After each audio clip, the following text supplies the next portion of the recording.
Nasa Hong Kong na si dating Pangulong Fidel V. Ramos para sa informal talk sa pagitan ng Pilipinas at China kaugnay ng sigilot sa West Philippine Sea. Ito ay matapos na paboran ng Arbitration Court sa The Hague ang kasong isinampa ng Pilipinas laban sa China. Matatanda ang pinakiusapan ni Pangulong Duterte ang dating Pangulo na maging special envoy sa China. I am just the icebreaker, ika nga. Nang tanungin naman kung mapag-uusapan sa naturang pagpupulong ang isyu ng agawan ng teritoryo. I don't know what my friends will bring up as a subject matter. No? But it is not for me to bring it up because that is not my mission. My mission is to rekindle friendship.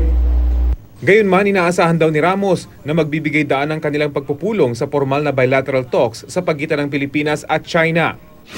Samantala, kinundin na naman ng Japan ang paulit-ulit umanong pagpasok ng mga barko ng China sa kanilang teritoryo. 14 umanong Chinese vessels ang pumasok sa kanilang teritoryong malapit sa Senkaku Islands.